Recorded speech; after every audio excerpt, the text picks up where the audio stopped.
In the previous video, we learned that we can calculate the enthalpy of a reaction by thinking about the bond enthalpies, right? So we talked about how if you break bonds, right, so going from a carbon-carbon single bond into carbons that don't have that bond, this is characterized by a positive delta H, which is endothermic. And if you reverse it, then this is going to have a negative delta H because it's exothermic.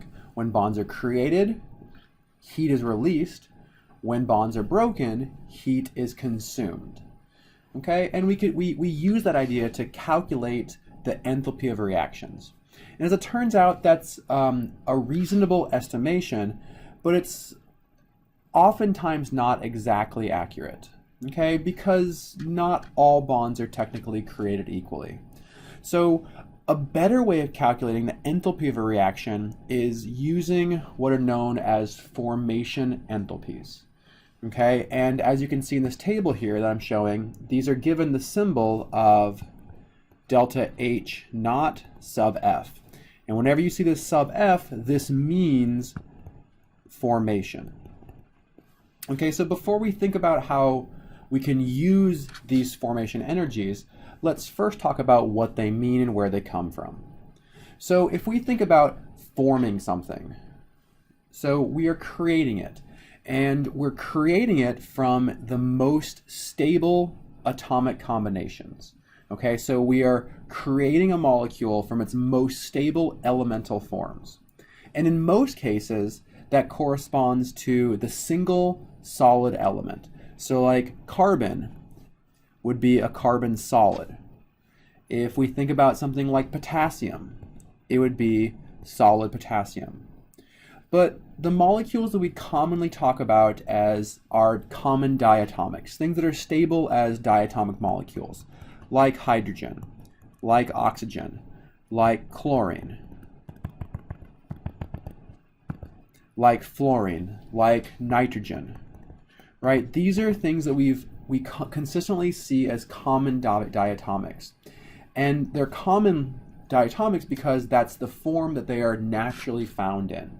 So the exceptions to our most stable states, which in most cases are solid forms of the element, our common diatomics are in their most stable form. And again, these correspond to N2, O2, H2, F2, Cl2, I2, and Br2. Okay, and these on top here are all gases.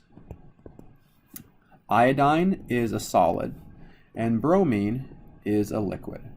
Okay, so just be aware of that. Okay, so we are creating a molecule from its most stable elemental configuration.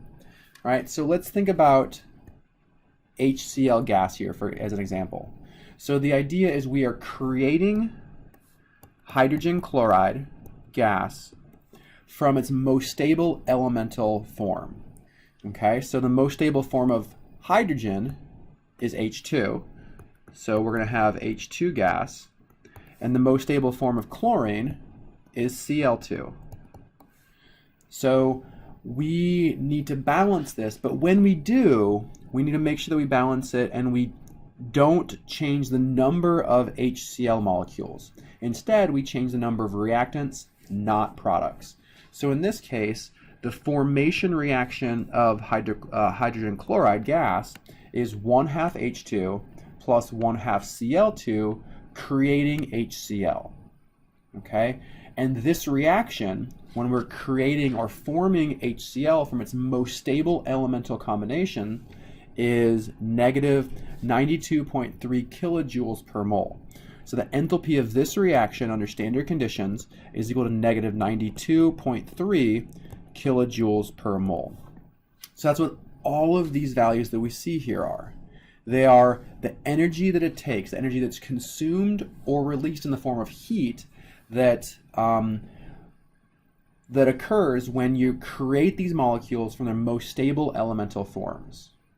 Okay, so for this reason, things like hydrogen, right? It's already present in its most stable elemental form. So to make hydrogen from its most stable form, there's no reaction here, right? The products and the reactants are identical, so the enthalpy of this reaction is 0. Anything in its most stable form has an enthalpy of formation of 0. This is also true if we were not to look at delta H of formation, but if we looked at delta G of formation. Okay, so we can think about these formation reactions in terms of enthalpy or free energy.